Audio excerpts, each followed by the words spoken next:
नमस्कार दोस्तों, मैं हूं Pankaj Matpal, certified financial planner. स्वागत है आपका मेरे YouTube चैनल पर।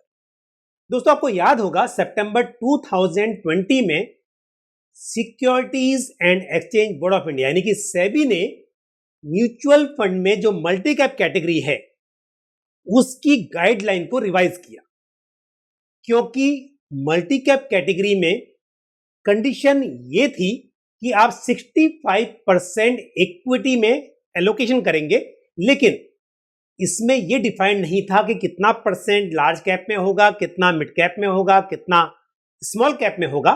लेकिन सितंबर में सर्कुलर जारी करके सेबी ने क्लियर कर दिया कि मल्टी कैप फंड में 75% एलोकेशन इक्विटी में होगा या इक्विटी रिलेटेड इंस्ट्रूमेंट्स में होगा, और उसमें से 25% लार्ज कैप में, 25% मिड कैप में और 25% स्मॉल कैप स्टॉक्स में इन्वेस्ट होगा।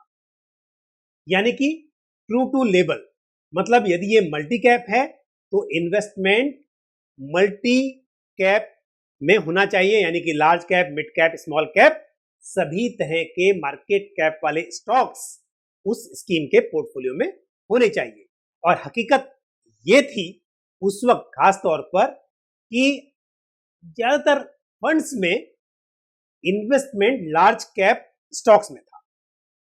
अब ऐसे में यह बड़ी चिंता का विषय था सभी फंड हाउसेस के लिए कि अब क्या करें, क्योंकि जो मल्टी कैप फंड है उसमें जो इन्वेस्टमेंट है वो मोस्टली लार्ज कैप में है, और सेबी कहती है कि आपको अपना इन्वेस्टमेंट, मतलब एएमसी को जो स्कीम है उसका portfolio allocation large cap, mid cap, small cap में 25% ईच करना होगा। तो ऐसे में जरूरत थी कि आप लार्ज कैप में एक्सपोजर कम करें और मिड कैप, स्मॉल कैप में आप बढ़ाएं। खैर ये भी हो जाता, लेकिन उसके बाद नवंबर 2020 में सेबी ने ये कहा कि चलिए एक नई कैटेगरी लॉन्च कर देते हैं, और उस नई कैटेगरी का नाम है फ्लेक्सी कैप। अब फ्लेक्सी कैप में फंड हाउसेस के पास चॉइस है कि वो कितना लार्ज कैप में करना चाहते हैं, कितना एलोकेशन मिड कैप में चाहते हैं और कितना एलोकेशन स्मॉल कैप में चाहते हैं। बस कंडीशन यह है कि 65% एलोकेशन ऑफ द फंड आपका इक्विटी और इक्विटी रिलेटेड इंस्ट्रूमेंट्स में होना चाहिए। मतलब क्या हुआ, जो पहले मल्टी कैप की कंडीशन थी वो अब फ्लेक्सी कैप की हो गई। तो फंड हाउसेस ने सोचा कि हम एक काम करते हैं, जो भी मल्टी कैप फंड है उसको रिक्लासिफाई कर देते हैं। तो फंड हाउसेस ने सोचा कि हम क्यों ना एक काम करें, जो भी एग्जिस्टिंग मल्टी कैप फंड है उसको as a flexi cap reclassify कर दे। तो कुछ करने की जरूरत नहीं है, जो मल्टी कैप फंड है उसी को रिक्लासिफाई कर देंगे, उसका नाम चेंज कर देंगे, तो आपको कुछ भी चेंज करना नहीं पड़ेगा, क्योंकि पहले जो मल्टी कैप फंड था वही कंडीशंस अब फ्लेक्सी कैप की हैं। और ये जो मल्टी कैप कैटेगरी का एलोकेशन रिवाइज करना है, ये 1 जनवरी 2021 से इफेक्टिव है, और उसके बाद 30 डेज का टाइम मिलेगा। अब ऐसे में क्योंकि अब हम 2021 में एंटर कर चुके हैं, तो म्यूचुअल फंड हाउसेस को अपनी मल्टी कैप स्कीम जो है यदि उसको फ्लेक्सी कैप में कन्वर्ट करना है तो अब वो टाइम आ गया है। तो फंड हाउसेस ने ये काम स्टार्ट कर दिया है कि मल्टी कैप फंड्स को रिक्लासिफाई कर रहे हैं एज अ फ्लेक्सी कैप। अब एज अ सेबी डायरेक्टिव्स या सेबी गाइडलाइन ये है कि जब भी किसी म्यूचुअल फंड का फाइनेंशियल एट्रीब्यूट चेंज होगा या स्कीम रिक्लासिफाई होगी, तो उस कंडीशन में मिनिमम 30 डेज का टाइम मिलेगा इन्वेस्टर्स को उस स्कीम से without paying any exit load exit करने का। तो ये बातें जो मैंने बताई ये तो खैर कोई नई बात नहीं है, ये पहले ही मैं इस पर चर्चा कर चुका हूं, वीडियो बना चुका हूं। अब इस वीडियो का मकसद ये है कि आपको करना क्या है।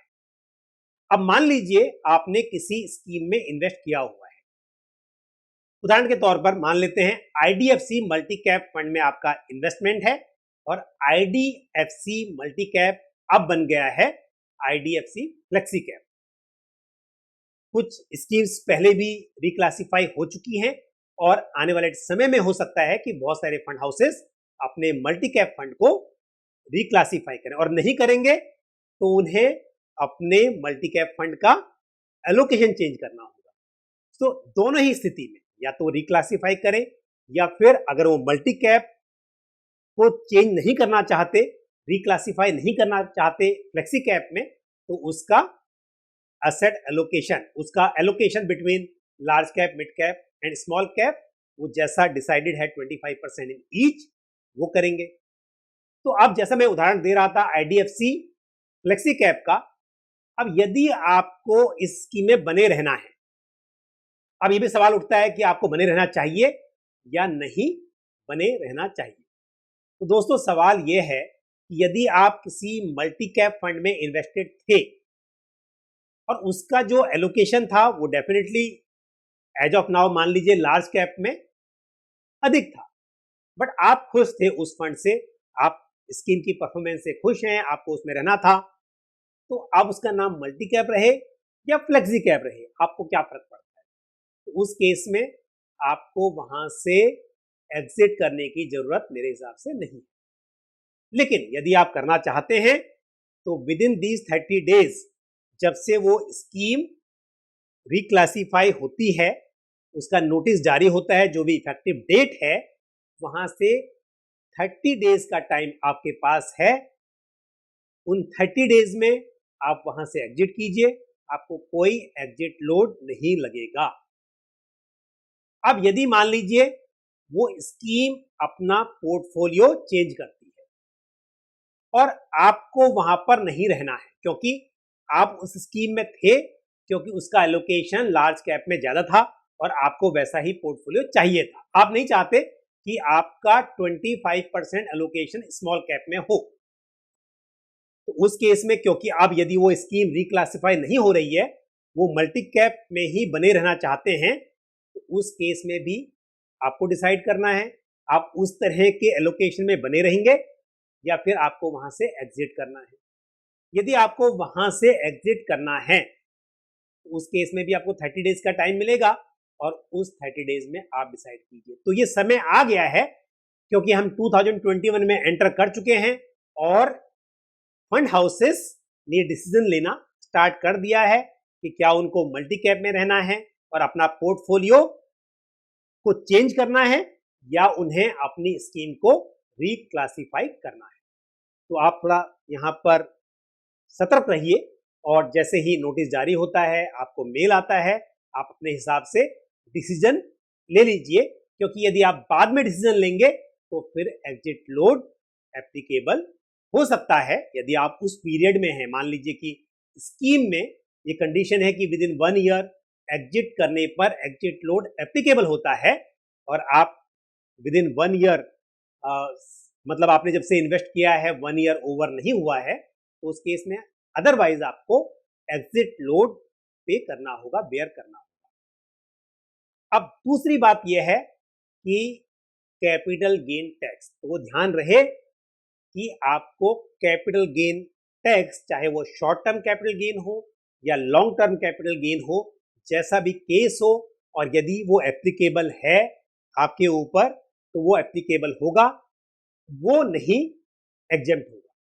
तो ये जो कंडीशन है कि with in 30 days, minimum 30 days है, यहाँ पर अगर मैं किसी फंड की बात करूं तो हो सकता है कि 1 डे प्लस माइनस भी होगा, तो 30 या मतलब कि 30 डेज प्लस नोटिस से एक दिन और एक दिन बाद में, यानी कि 32 डेज भी हो सकते हैं। तो मिनिमम 30 डेज का टाइम आपको मिलेगा ही मिलेगा एग्जिट करने के लिए। लेकिन अगेन रिपीट कर रहा हूं कि इसका कैपिटल गेन टैक्स से कोई लेना देना नहीं है, आप एग्जिट कर रहे हैं और यदि आपके ऊपर शॉर्ट टर्म या long term capital gain tax applicable होता है तो वो आपकी रेस्पॉन्सिबिलिटी है।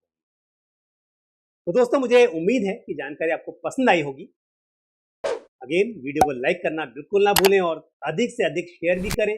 अपने कमेंट्स, अपने सवाल जरूर पोस्ट करें और यदि आपने हमारा YouTube चैनल अभी तक सब्सक्राइब नहीं किया है तो उसको फटाफट सब्सक्राइब कर दें और साथ ही बेल आइकन भी प्रेस करें। इसी तरह की महत्वपूर्ण जानकारी के साथ आपसे फिर मुलाकात होगी।